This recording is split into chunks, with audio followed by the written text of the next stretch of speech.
ಮಾಡಬೇಕಾದ್ದು ನಮ್ಮ ಕರ್ತವ್ಯ. ನಿಮ್ಮನ್ನ ನೋಡಿದೆ ಆಯಾಸ ಹೊಂದಿದವರಾಗಿ ತೋರ್ತಾ ಇದ್ದೀರಿ. ಇದು ಕುಡಿಯುವುದಕ್ಕೆ ನಿಮಗೆ? ಕುಡಿಯುವುದಕ್ಕೆ ನನಗೇನು ಬೇಡ, ಸಂಜೆ ಸದ್ಯಕ್ಕೇನು ಬೇಡ. ಹೌದಾ? ಹೇಳ ನಾನಾ ಇಲ್ವೇ ಕುಡಿತೀಯ? ತಂದಿದೆಯಾ? ಎಂತದ ಕುಡಿಲಿಕ್ಕೆ? ಹಾಗಲ್ಲ, ಮಹಾರಾಣಿಯವರು ಕೇಳ್ತಾ ಇದ್ದಾರೆ, ಏನಾದ್ರೂ ಕುಡಿತೀರಾ ಅಂತ ಕೇಳ್ತಾ ಇದ್ದಾರೆ. ಕುಡಿಯುವುದಾದ್ರೆ ಕೇಳಿ ಪಡೆಯಿರಿ, ಕೇಳಿ ಪಡೆದುಕೊಳ್ಳಿ ಅಂತ ಹೇಳ್ತಾ ಇದ್ದಾರೆ. ನಾನು ಕುಡಿಯುವುದು ಈ ಊರಲ್ಲಿ ಸಿಗ್ತದ? ಅವ್ರನ್ನೇ ಕೇಳ್ಬೇಕು. ಹಾಗಾದ್ರೆ ಬೇಕಾದ ಯಾರಿಗೆ? ನಿನ್ಗೆ ಕೊಡ್ತೇನೆ ಅಂದವರು ಯಾರು? ಅವರು. ಮತ್ ನಿಂಗದಿ ಪ್ರಸಂಗ ಯಾಕೆ? ಆಯ್ತು ಬನ್ನಿ. ಅಜ್ಜಯ್ಯ ನಮಸ್ಕಾರ. ನಮಸ್ಕಾರ. ಏನ್ ತಗೊಳ್ತೀರಿ? ಕುಡಿಯುವುದಕ್ಕೆ ಏನಾದ್ರೂ ಬೇಕಾದ್ರೆ ಕೇಳಿ ಪಡೆಯಿರಿ ಅಂತ ಹೇಳಿದಂತೆ. ಹೌದು. ನಾವು ಕುಡಿಯುವುದು ನಿಮ್ಮ ಊರಿನಲ್ಲಿ ಸಿಗ್ತದೆ. ನೀವು ಕುಡಿಯುವುದೇನು? ಕಡಿಮೆ ಇದು ನಾವು ಯಾವಾಗಲೂ ತಗೊಳ್ಳೋದು. ಅದು ನನಗೆ ಅರ್ಥ ಆಗುದಿಲ್ಲ. ಅಂದ್ರೆ ಹಸ್ತಾಭಿನಯ ಗೊತ್ತಾಗ್ಲಿಲ್ಲ. ಇಲ್ಲಿ ಬಂದಾಗ ಯಾರು ಈ ಎಳೆನೀರ ತರಿಸಿ ಅಂದ್ರಲ್ಲ, ಯಾರದು? ಅದು ನಮ್ಮವರೇ. ಅದು ಸಿಗ್ತದೆ? ಖಂಡಿತ ಸಿಗುತ್ತದೆ. ಸಿಕ್ಕುದೇ ಆದ್ರೂ ಒಂದು ಹಾಕಿರ್ಲಿ. ನಾಲ್ಕು ಯಾಕೆ? ನೀವು ಒಬ್ಬರೇ ಇರುವುದಲ್ಲ? ಎರಡು ನಂಗೆ, ಎರಡು ಅವರಿಗೆ. ಹೌದಾ? ಎರಡು ಇದ್ರೆ ನನಗಿರ್ಲಿ, ಎರಡು ಇದ್ರೆ ಅವರಿಗೆ ಇರ್ಲಿ. ಹೌದಾ? ಬರ್ತಾರೆ, ನಿರೀಕ್ಷೆಯಲ್ಲೇ ಇರುವ ಅಜ್ಜಯ್ಯ. ಈ ವರ್ಷವೇ ಯಾಕಾಗೆ? ನಿರೀಕ್ಷೆಯಲ್ಲಿ ಅಂದ್ರೆ ನಾವು ಇರುವಾಗಲೂ ಬರ್ಬೋದು, ನಾವು ಹೋದ್ಮೇಲೂ ಬರ್ಬೋದು. ಹಾಗಾಗಿ ಈ ವರ್ಷವೇ ಹಾಗೆ ಹೇಳುವುದಕ್ಕೆ ಕಾರಣ ಉಂಟು. ಏನು? ಈಗ ಬೊಂಡೆ ಇರುವುದಲ್ಲಿ ತೆಂಗಿನ ಮರದಲ್ಲಿ. ನಿಮ್ಮೂರಿನಲ್ಲೇ? ನಿಮ್ಮೂರಿನಲ್ಲಿ ಅಡಕೆ ಮರದಲ್ಲ? ಗೊತ್ತಿಲ್ಲ. ಹಾಗೆ ಮರ ಇರುವ ಬರಬೇಕು, ಅದನ್ನ ತೆಗಿಬೇಕು, ಆಮೇಲೆ ನಿಮಗೆ ತಂದು ಕೊಡಬೇಕು. ಅದಕ್ಕೆ ಎಷ್ಟು ಸಮಯ ಬೇಕು ಹೇಳಿ? ದಿನಂಪ್ರತಿ ಬರುದಿಲ್ಲ. ಇಲ್ಲ ಇಲ್ಲ, ಕರೆದಾಗ ಮಾತ್ರ ಬಂದು ಕೂಡ ಇಲ್ಲಿಗೆ ಕಳಿಸಿಕೊಡಿ, ಆಯ್ತಾ? ಹೌದಲ್ಲ? ನಿಮ್ಮನ್ನು ನೋಡಿದಾಗ ನನಗೆ ಆಶ್ಚರ್ಯವಾಗ್ತಾ ಇದೆ. ಅಲೆಮಾರಿಗಳ ಹಾಗೆ ನೀವು ತೋರುವುದಿಲ್ಲ, ಸ್ಥಿತಿಯಲ್ಲಿದ್ದವರ ಹಾಗೆ ತೋರ್ತಾ ಇದ್ದೀರಿ. ನೀವ್ಯಾರು, ಆಕೆ ಯಾರು, ನಿಮಗೂ ಅವರಿಗೂ ಇರುವಂತಹ ಸಂಬಂಧ ಏನು ಹೇಳಿದ್ರೆ ಕೇಳುವಂತಹ ತವಕ. ಆಸರೆ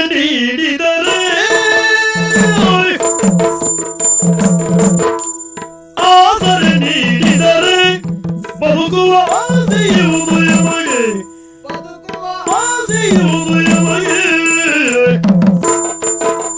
ಮೀಸಲಲ್ಲವೇ ಇತಿಹಾಸವು ಈ ಬರಿ, ಮೀಸಲಲ್ಲವೇ ಇತಿಹಾಸವು ಈ ಬರಿ. ಹೇಸುತ್ತ ಬಂದೆವು ಆಶಿತಿರಗೆ ನಾವು,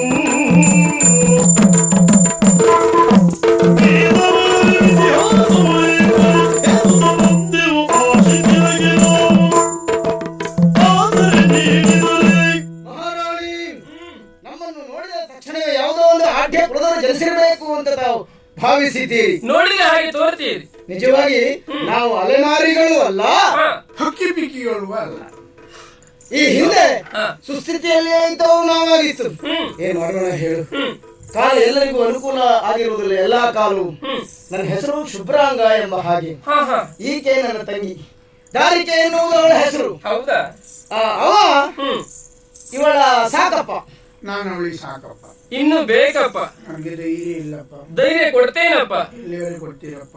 ನೀನ್ ಇರುವಲ್ಲರಿಯಪ್ಪ. ನನಗೆ ಸಾಯುವವರೆಗೂ ಇರಬೇಕು ಅಂತ ಉಂಟಪ್ಪ. ಅಷ್ಟೊರಿಗೆ ನಾನು ಕೊಡ್ತೇನಪ್ಪ. ಆಯ್ತಪ್ಪ, ನೀಯಪ್ಪ.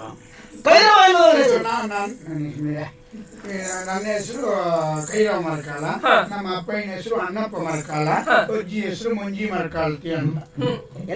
ಪೂರ್ಣ ವಿಳಾಸ ಹೇಳುದು ಹೇಳಿದ್ರು. ಇನ್ನೊಂದ್ಸಲ ಕೇಳುದು ಬೇಡ, ಒಂದೇ ಸಲ ಹೇಳಿದ. ಆಯ್ತು ಪುಣ್ಯ ಆತ್ಮ. ಹಾಗಿದ್ರೆ ಇಲ್ಲಿ ಬರುವುದಕ್ಕೆ ಕಾರಣ ಏನು? ಕಾರಣ ಏನು? ಮೊದಲು ಇದ್ದದ್ದು ಛೇದಿ ನಾಡಿನಲ್ಲಿ. ಛೇದಿಯಲ್ಲಿ? ಛೇದಿ ನಾಡನ್ನು ಬಿಟ್ಟು ಬರುವುದಕ್ಕೆ ಕಾರಣ ಅಲ್ಲಿ ಆಡಳಿತ ಈಗ ಸರಿಯಾಗಿಲ್ಲ. ಹೌದಾ? ಅಲ್ಲಿ ಆಡಳಿತ ಹೇಗುಂಟು ಅಂತ ಕೇಳಿದ್ರೆ, ಈಗ ಮೊದಲು ಸುಬಲ ಮಹಾರಾಜ ಆಳ್ತಿದ್ರು, ಈಗ ಅವ್ರ ಮಗ ಶಿಥಿಲ ಮಹಾರಾಜ.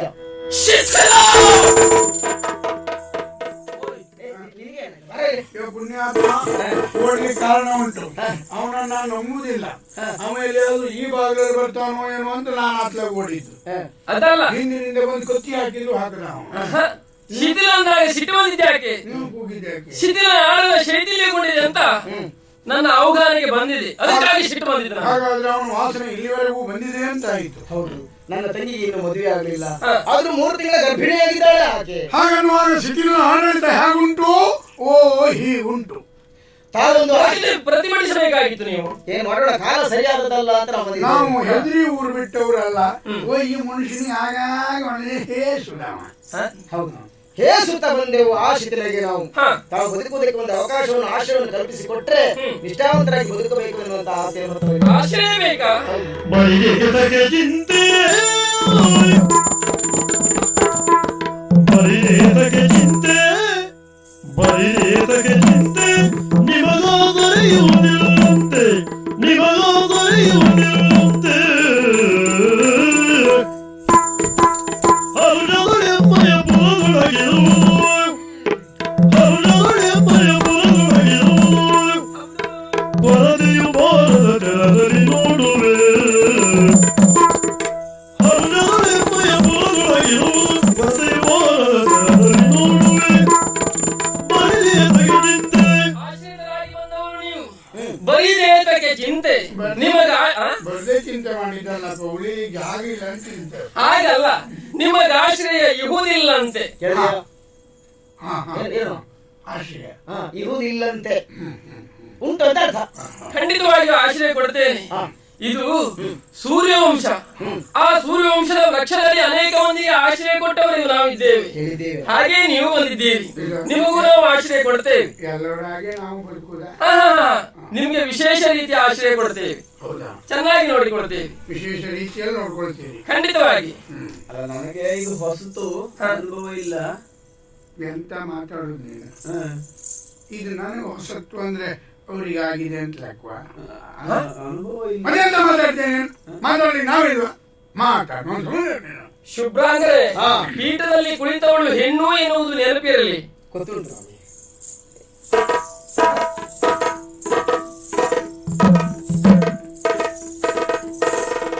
ಏನಜ್ಜಯ್ಯ? ಏನು ಸುತ್ತಾಗ್ತಾ ಇದ್ದೀವಿ? ಸಿಂಹಾಸನದಲ್ಲಿ ಕುಳಿತವಳು ಹೆಣ್ಣು ಅನ್ನೋದು ನೆನಪಿರ್ಲಿ ಅಂದ್ರಲ್ಲ, ಹೆಣ್ಣು ಹೌದಾ ಅಲ್ವಾ ಅಂತ ನೋಡುವ ಸುತ್ತಕೊಂಡೆ. ಯಾಕೆ ಅನುಮಾನವಾ? ಇತ್ತೀಚೆನ ಉಡುಗೆ ತೊಡುಗೆಯ ಹೆಣ್ಣು ಮಕ್ಕಳದ್ದು ನಮ್ಮಂತ ಮುದುಕರಿಗೆ ಹೆಣ್ಣ ಗಂಡ ಅಂತ ಗೊತ್ತಾಗಬೇಕು ಅಂತ ಆದ್ರೆ ಒಂದ್ 2-3 ತಿಂಗಳು ಹೋಗ್ಬೇಕಾಗ್ತದೆ. ಹೌದಾ? ಹೌದಾ? ಅದೇನು ಇದು ಭಯಂಕರ. ಮೊನ್ನೆ ನಾನು ಬೆಡ್ತಿಂತಿದ್ದೆ. ಮೊನ್ನೆ ಮೊನ್ನೆ ಹೌದಪ್ಪ, ಮಾರ್ಗದಲ್ಲಿ ಒಬ್ರು ಹೋಗ್ತಾ ಇದ್ರು. ಹಿಂಬದಿಯಲ್ಲಿ ನೋಡುವಾಗ ನಮ್ಮ ಮಿತ್ರರಾಗಿ ಕಂಡಿತು ನನಗೆ. ಹೋದವನೇ ತರ ಮಾಡಲಿಲ್ಲ. ಎಲ್ಲೋ ಇದೆ ಬೆಂಟಲ್ಲಿ ತಿರುಗಿ ನೋಡ್ತು. ನೋಡುವಾಗ ಹೆಣ್ಣು. ಅಯ್ಯೋ, ಏನಜ್ಜಯ್ಯ ಅಂತ ಕೇಳಿದ್ಲು ಅವಳು. ಎಂತ ಇಲ್ಲ ಮೊಮ್ಮಗಳೇ ಅಂತ ಮತ್ತೊಂದ್ಸಲ ಮುಟ್ಟಿದೆ ನಾನು.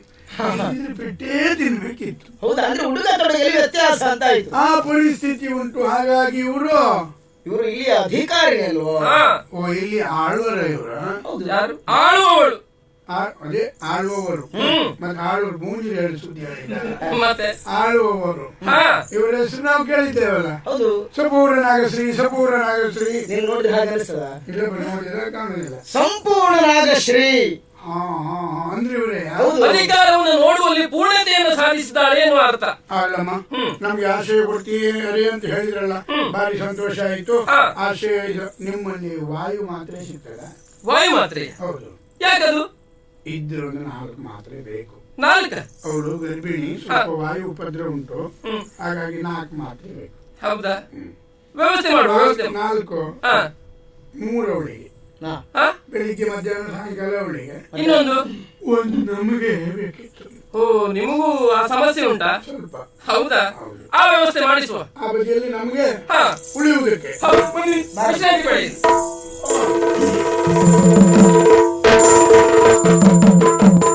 ಮನವಾಯು ಅಪಹರಿಸುತ್ತೀಯ,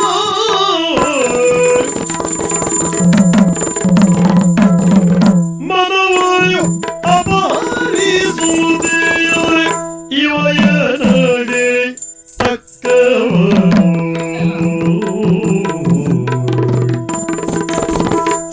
ಮನವನ ಅಪಹರಿಸುತ್ತೀಯ, ಇವಯನಗೆ ತಕ್ಕವನು. ಎನಿತೋ ವಶವಾಗನೋ ತನಗಿವನು, ಎನಿತೋ ವಶವಾಗನೋ ತನಗಿವನು.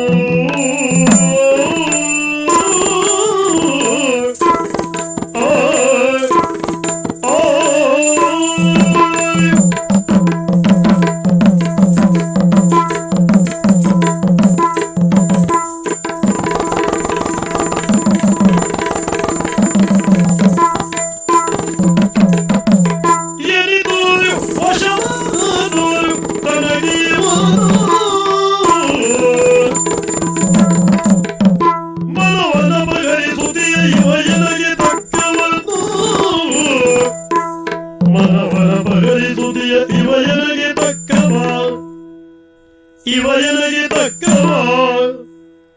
ಇವ ಎನಗೆ ತಕ್ಕವನು ಎನಿತು ವಶವಗನು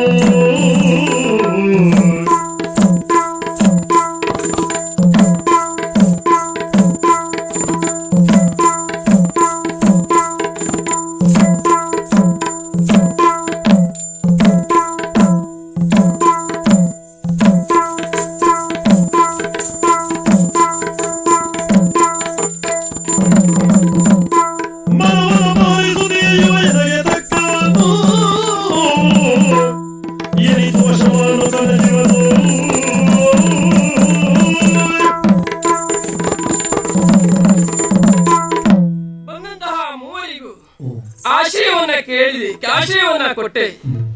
ನನ್ನ ಮಾವನ ಅಪ್ಪಣೆಯನ್ನೇ ಕೇಳಲಿಲ್ಲ, ಆದ್ರೂ ಆಶ್ರಯವನ್ನ ಕೊಟ್ಟೆ. ಯಾಕೆ? ಆ ಮೂವರಲ್ಲಿ ಬಂದಂತಹ ಆ ಒಬ್ಬ ಆತ ನವತರುಣ, ಅವನ ವ್ಯಕ್ತಿತ್ವಕ್ಕೆ ಸಂಪೂರ್ಣವಾಗಿ ಸೋತವಳಿದ್ದೇನೆ ನಾನು. ನೋಟ ಮಾತ್ರದಿಂದಲೇ ಮತ್ತೊಬ್ಬರ ಚಿತ್ತವನ್ನು ಸೆರೆ ಹಿಡಿಯುವಂತಹ ಆಕರ್ಷಕ ವ್ಯಕ್ತಿತ್ವ ಆತನಲ್ಲಿ ಕಾಣ್ತಾ ಇದ್ದೇನೆ. ಸಂಪೂರ್ಣವಾಗಿ ನನ್ನ ಮನವನ್ನ ಅಪಹರಿಸಿದ್ದಾನೆ. ಬದುಕಿನಲ್ಲಿ ಸೇರಬೇಕು ಅಂತ ಹೇಳಿದ್ರೆ ಇಂಥವನ್ನೇ ಸೇರಬೇಕು, ಇಂಥವನ್ನೇ ಕೈ ಹಿಡಿಯಬೇಕೆನ್ನುವ ಹಾಗೆ ನನ್ನ ಮನ ಬಯಸ್ತಾ ಇದೆ. ಅಷ್ಟು ಮಾತ್ರ ಅಲ್ಲ, ಅವನ ರೂಪವನ್ನ ಹೊಗಳಿಕ್ಕೆ ಹೋದ್ರೆ ವರ್ಣಿಸಲಿ ಸುಂದರನ ಮಿಗೆ ಪೂರ್ಣಿಮೆ ಚಂದಿರ ವದನ ವರ್ಣಿಸಲಿ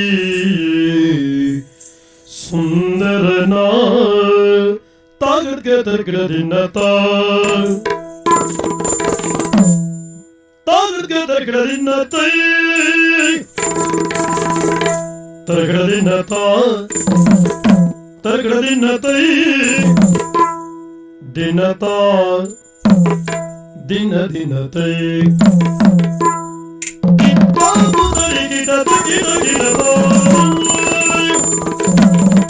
ವರ್ಣಿಸಲಿ ಸುಂದರನ ವರ್ಣಿಸಲಿ ವರ್ಣಿಸಲಿ ವರ್ಣಿಸಲಿ ಸುಂದರನ ಸುಂದರನ ಸುಂದರನ ಮಿಗೆ ಪೂರ್ಣಿಮೆ ಚಂದಿರ ಚಂದಿರ ಚಂದಿರ ವದನ ಮಿಗೆ ಪೂರ್ಣಿಮೆ ಚಂದಿರ ಚಂದಿರ ಚಂದಿರ ವದನ ಸುಂದರ ವದನ ಚಂದಿರ ವದನ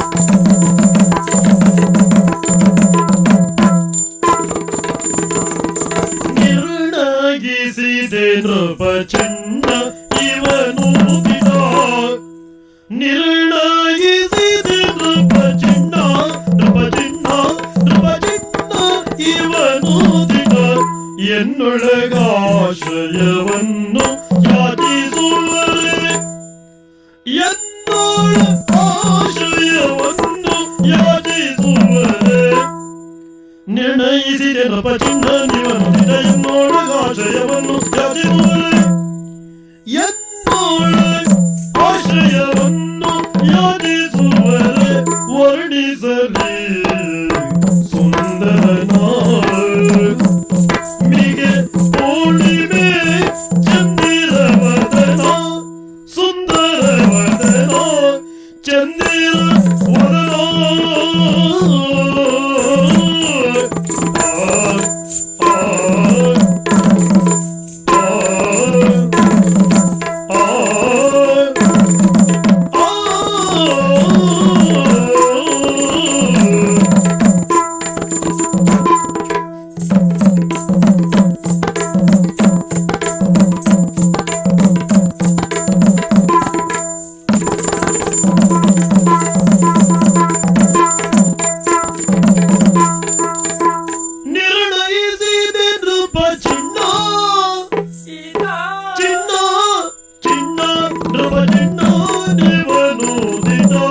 ಎನ್ನೊಳಗೆ ಆಶ್ರಯವನ್ನು ಯಾಚಿಸುವರೆ ವರ್ಣಿಸಲಿ ಸುಂದರನ ವರ್ಣಿಸಲಿ ಸುಂದರನ ಮಿಗೆ ಪೂರ್ಣಿಮೆ ಚಂದಿರವದನ ಸುಂದರವದನ ಚಂದಿರ ವದನ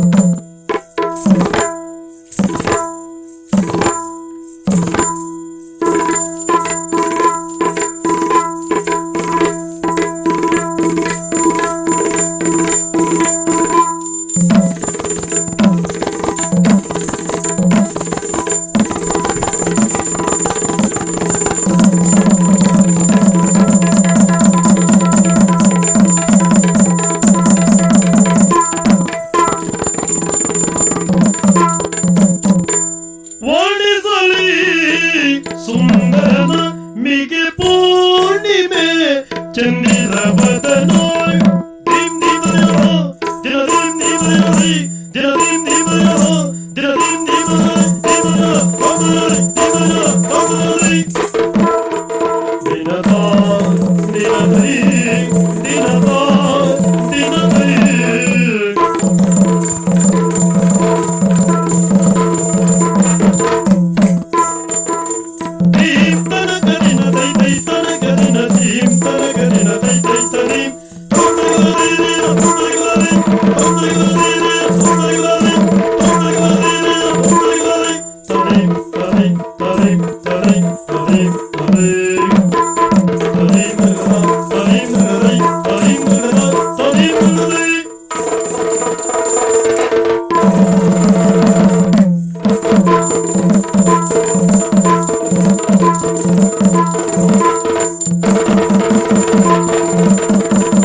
ವರ್ಣಿಸಲಿ ಚಂದಿರವದನ.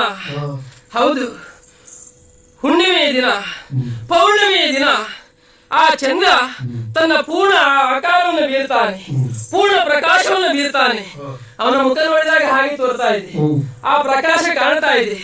ಹಾ, ತೊಳಪ ನಾಸಿಕ ಪೇರಿ ನಸಲ್ ದಾವರೆ ದಳ ನಯನ ದರ್ಪಣ ಕಪೋಲ ನುಡಿ ಕದಪು ಕೆಂದುಟಿ ನೀಳವಾದ ತೋಳು ಹರವಾದ ಎದೆ, ಒಟ್ಟಿನಲ್ಲಿ ರೂಪಾಂತರ ಸಾಲಿನಲ್ಲಿ ಈತ ಅಗ್ರಗಣ್ಯ ಎನ್ನುವುದರಲ್ಲಿ ಹೌದಪ್ಪ. ಆ ಮನ್ಮಥ ಕಾಯ ಬದುಕಿನಲ್ಲಿ ಇಂಥವನ್ನೇ ಸೇರಬೇಕೆನ್ನುವ ಹಾಗೆ ಮನ ಬಯಸ್ತಾ ಇದೆ. ಯಾವುದಕ್ಕೂ ಆಶ್ರಯ ಕೊಟ್ಟಿದ್ದೇನೆ, ಈ ವಿಚಾರ ಮಾವನಿಗೆ ತಿಳಿಸಬೇಡವಾ? ಹೌದು, ಹಾಗೆ ಮಾಡ್ತೇನೆ.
ಗೋವಿದನು ಮನ್ಮನ ಭಾವದ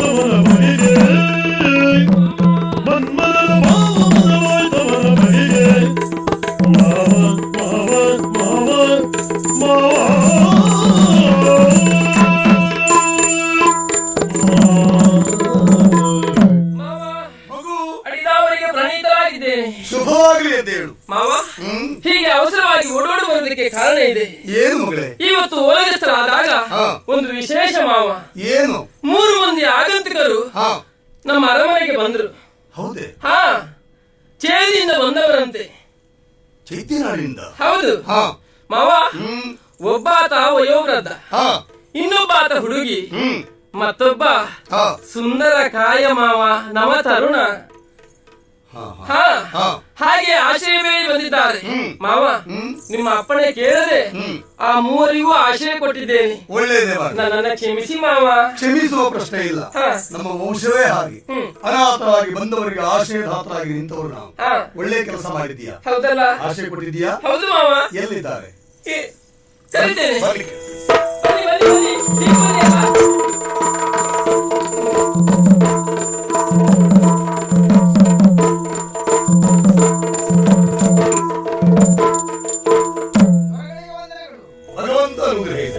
ಯಾರು ನೀನೆಲೆ ಬಾಲ ನಿನ್ನ ನಿಕ್ಷೇಪ ಮನಗೆ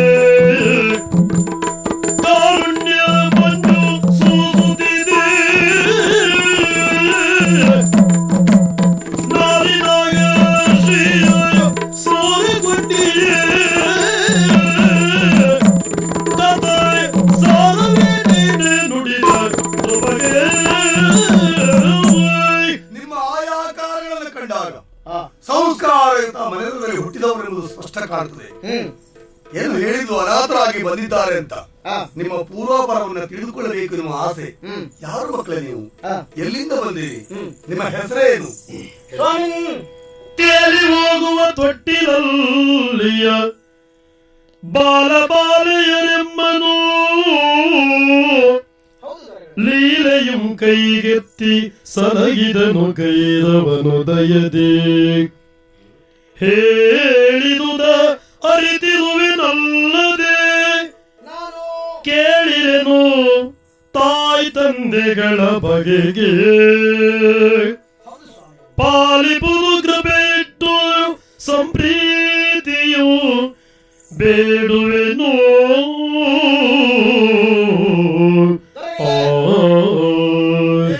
ಪರಿಚಯವನ್ನು ಕೇಳ್ತಾ ಇದ್ದೀರಿ. ಹೌದು, ಸರಿ. ಏನ್ ಹೇಳಬೇಕು ಅಂದ್ರೆ ನಮಗೆ ತೋಚ್ತಾ ಇಲ್ಲ. ಯಾಕೆ? ನನ್ನ ಹೆಸರು ಶುಭ್ರಾಂಗ ಎನ್ನುವ ಹಾಗೆ. ಆಕೆ ನನ್ನ ತಂಗಿ ದಾರಿಕೆ ಎನ್ನುವುದು ಅವಳ ಹೆಸರು. ಛೇದಿ ನಾಡಿನಲ್ಲಿ ಬದುಕ್ತಾ ಇದ್ದವರು ನಾವು. ಸುವರ್ಣ ಮಹಾರಾಜರಿಂದ ಪರಿಪಾಲಿಸಲ್ಪಟ್ಟವ ನಾನು ಎನ್ನುವುದನ್ನು ಬಿಟ್ಟರೆ ಮತ್ತೆ ನನ್ನ ತಂದೆ ತಾಯಿ ಬಂಧು ಬಳಗ ಯಾರೂ ಇಲ್ಲದೆ ಇದ್ದಂತಹ ಅನಾಥ ನಾನು ಒಂದೂ ಗೊತ್ತಿಲ್ಲ ನನಗೆ. ಹಾಗಂತ ಕೆಲವಷ್ಟು ವರ್ಷಗಳ ಹಿಂದೆ ಅಂದ್ರೆ 18-20 ವರ್ಷಗಳ ಹಿಂದೆ ನರ್ಮದೆಯಲ್ಲಿ ತೇಲಿ ಬರುತ್ತಿರುವಂತಹ ತೊಟ್ಟಿನಲ್ಲಿ ಇದ್ದಂತಹ ಅವಳಿ ಶಿಶುಗಳು ನಾವಂತೆ. ಈ ವಿಷಯ ಹೇಳಿದವರು ಬೇರೆ ಯಾರು ಅಲ್ಲ, ರಾಶರಾದಂತಹ ಕೈರವ. ಇದಕ್ಕೂ ಹೆಚ್ಚಿಗೆ ತಿಳ್ಕೊಳ್ಬೇಕು ಅಂತಾದ್ರೆ ಅವನನ್ನು ಕೇಳಬೇಕು. ಹೌದು, ಅವನು ಬಂದಿರ್ಬೇಕಲ್ಲ, ಇಲ್ಲಿ ನಮ್ಮಲ್ಲೇ ಇದ್ದಾನೆ. ಕೈರವ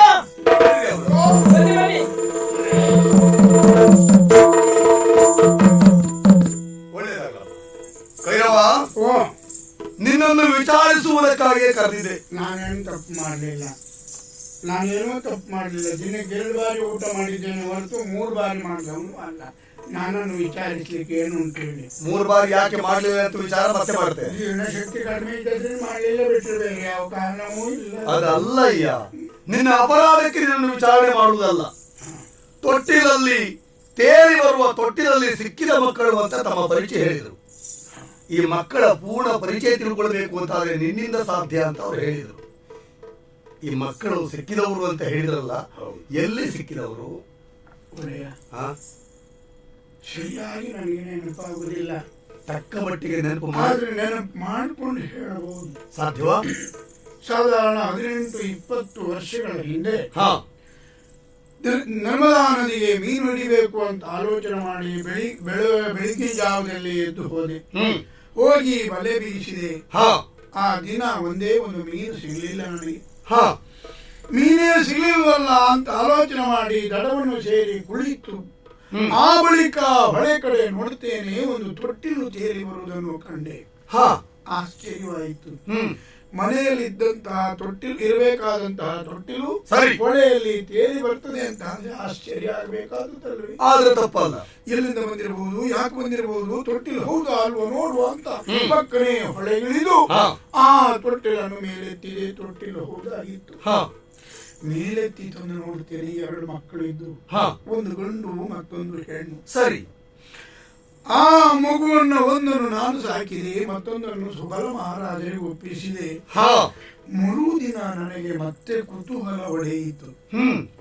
ತೊಟ್ಟಿಲು ತೇಲಿ ಬಂದಿದೆ ಅಂತಾದ್ರೆ ಮೇಲ್ಭಾಗದಿಂದ ಯಾರೋ ಬಿಟ್ಟದಿರಬೇಕು ತಾನೆ ಅಲ್ವೇ? ಹೊಳೆ ಮೇಲ್ಭಾಗದಲ್ಲಿ ಯಾರ ಮನೆ ಉಂಟು, ಯಾಕಿರಬಹುದು ನೋಡುವ ಅಂತ ನಿಧಾನ ಹೊಳೆ ತೀರದಲ್ಲಿ ಹೋದೆ.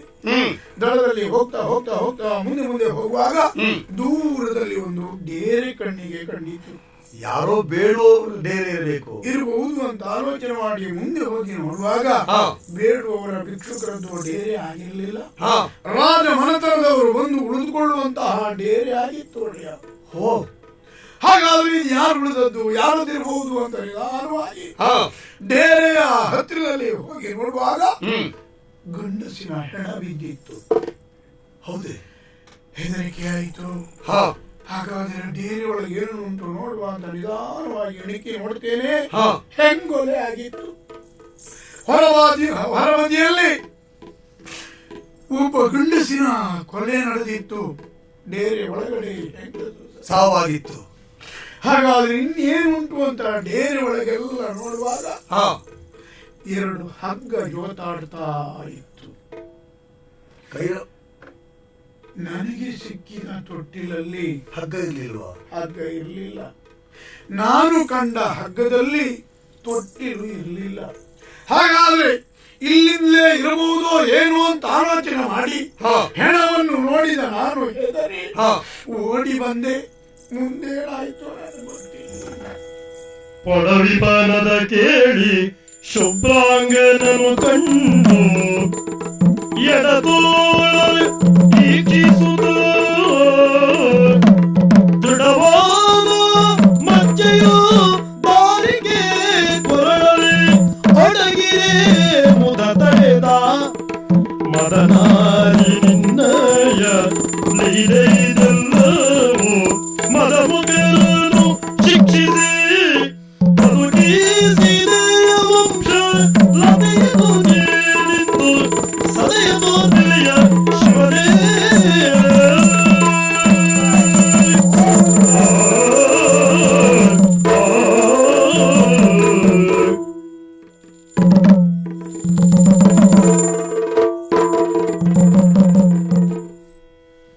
ಏನು ಸ್ವಾಮಿ ಇದೆಲ್ಲ? ಏನು ಕೈರವ? ನಾನು ಹೇಳಿದ ಕಥೆಯನ್ನು ಕೇಳಿದ ತಕ್ಷಣವೇ ಮಗಳೇ ಅಂತ ಕರೆದ್ರಿ, ಮಗಳೇ ಅಂತ ಒಪ್ಪಿಕೊಂಡ್ರಿ. ಹೌದು. ಭಾವ ಉದ್ವೇಗದಿಂದ ಅವರು ಅಪ್ಪ ಅಪ್ಪ ಅಂತಂದ್ರು. ನೀವು ತಂದೆ ಆಗುವುದಕ್ಕೆ ಸಾಧ್ಯವೇ? ಅವರು ಮಕ್ಕಳಾಗುವುದಕ್ಕೆ ಸಾಧ್ಯವೇ? ಹೌದೇ ಅಂತ ಆದ್ರೆ ಹೊಳೆಯಲ್ಲಿ ತೇಲಿ ಹೋಗುವುದಕ್ಕೆ ಸಾಧ್ಯವೇ? ನನಗೀಗ ಆನೆ ಮೇಲೆ ಮಳೆ ಒಯ್ದಾಗ ಉಂಟು. ಕೇಳುವವರಿಗೂ ಕಂಡವರಿಗೂ ಹಾಗೆ ಕೈರವ. ಇದೊಂದು ದೊಡ್ಡ ಕತೆ ಕೈರವ. ಬಹಳಷ್ಟು ದೊಡ್ಡ ಕತೆ. ಸಂಕ್ಷಿಪ್ತವಾಗಿ ಹೇಳ್ತೇನೆ. ಏನು ಹೇಳಿ? ಪ್ರಾಯ ಸಮರ್ಥರಾದಂತ ನಾನು ಶರ್ಮಿಳೆ ಎಂಬ ಹೆಣ್ಣೊಬ್ಬಳನ್ನು ಮದುವೆಯಾದೆ. ನಮ್ಮೊಬ್ಬರ ದಾಂಪತ್ಯದ ಪ್ರತೀಕವಾಗಿ ಗರ್ಭಿಣಿಯಾದಳು. ಸರಿ. ಗರ್ಭಿಣಿಯಾದಂತ ಹೆಣ್ಣು ಪ್ರಥಮ ಹೆರಿಗೆ ತವರು ಮನೆಯಲ್ಲಿ ಆಗಬೇಕು ಎಂಬುದು ಶಾಸ್ತ್ರ. ಹಾಗೇ ಕಳುಹಿಕೊಟ್ಟೆ. ಹೆರಿಗೆಯಾಯಿತು. ಉಭಯ ಮಕ್ಕಳನ್ನು ಹಡೆದಳು. ಒಂದು ಗಂಡು ಒಂದು ಹೆಣ್ಣು. ಹುಟ್ಟಿದ ಮಕ್ಕಳ ಸುದ್ದಿಯನ್ನು ಕೇಳಿದಾಗ ಅತಿಯಾದ ಆನಂದ ಉಂಟಾಯಿತು. ಕಂಡೆ ಕರೆದುಕೊಂಡು ಬರುವುದಕ್ಕೆ ಹೊರಟೆ. ಆಗ ರಾಜಪುರೋಹಿತರೊಂದು ಮಾತನಾಡಿದರು. ಏನಂತೆ? ಈ ಮಕ್ಕಳನ್ನ ಕಂಡ ಪುರೋಹಿತರು ಗಂಡಿನ ಕೈಯ ಎಡಭಾಗದಲ್ಲಿ ಹೆಣ್ಣಿನ ಕುತ್ತಿಗೆಯ ಬಲಭಾಗದಲ್ಲಿ ಮಚ್ಚೆ ಇರುವುದರಿಂದ ಅದ್ಯಾವುದೋ ಅನಿಷ್ಟ ಕಾದಿದೆ, ಆದ್ದರಿಂದ ಅದಕ್ಕೆ ಪರಿಹಾರವನ್ನ ಮಾಡಿಯೇ ಮಕ್ಕಳನ್ನು ಕರೆದುಕೊಂಡು ಹೋಗಬೇಕು. ಗಂಡಸರಿಗೆ ಎಡಭಾಗದಲ್ಲಿ ಮಚ್ಚೆ ಇರಬಾರದು, ಹೆಂಗಸರಿಗೆ ಬಲಭಾಗದಲ್ಲಿ ಮಚ್ಚೆ ಇರಬಾರದು. ಆಯಾಯ ಜಾಗದಲ್ಲಿ ಆಯಾಯ ಮಚ್ಚೆಯ ಕುರುವನ್ನು ನೋಡಿದಂತಹ ಪುರೋಹಿತರು ಇದು ಅನಿಷ್ಟ ಸೂಚಕ ಅಂತ ಹೇಳಿದ್ರು. ಹಾಗೆ ಅದರ ಪರಿಹಾರವನ್ನ ಮಾಡಿಯೇ ಕರೆದುಕೊಂಡು ಬರೋಣ ಅಂತ ಬಿಟ್ಟು ಬಂದೆ. ಹಾಗೆ 6 ತಿಂಗಳು ಗತಿಸಿತು. ರಾಜಕೀಯ ಬಾಹುಳ್ಯ, ಬಿಡುವಿಲ್ಲದ ರಾಜಕೀಯ. ಕರೆದುಕೊಂಡು ಬರಬೇಕೆನ್ನುವ ಹಂಬಲವೂ ಉಂಟಾಯಿತು. ಕರೆದುಕೊಂಡು ಬರುವುದಕ್ಕೆ ನನಗೆ ಅನುಕೂಲ ಇಲ್ಲದೆ ಇರುವುದರಿಂದ ನನ್ನ ಭಾವನಾದ ಸುದರ್ಶನನ್ನ ಕಳುಹಿಕೊಟ್ಟೆ. ಕರೆದುಕೊಂಡು ಹೊರಟನಂತೆ. ನರ್ಮದೆ ತೀರಕ್ಕೆ ಬರುವಾಗ ರಾತ್ರಿ ಆಯಿತಂತೆ. ರಾತ್ರಿಯ ಪ್ರಯಾಣ ಮನುಷ್ಯರಿಗೆ ಶುಭ ಅಲ್ಲ. ಡೇರೆಯನ್ನು ಬಲಿದು ಅಲ್ಲೇ ಉಳಿದುಕೊಂಡಾಗ ಯಾರೋ ಕೆಟ್ಟವರು ಡೇರೆಯನ್ನು ಹೊಕ್ಕು ಸೇನಾಧಿಪತಿಯನ್ನ ಕೊಂದು ನನ್ನ ಮಡದಿಯನ್ನು ಕೊಂದು ಮಕ್ಕಳ ತೊಟ್ಟಿಲು ಸಮೇತ ನದಿಗೆ ಬಿಸಾಡಿದಂತೆ. ನರ್ಮದಿ ನದಿ ತಟ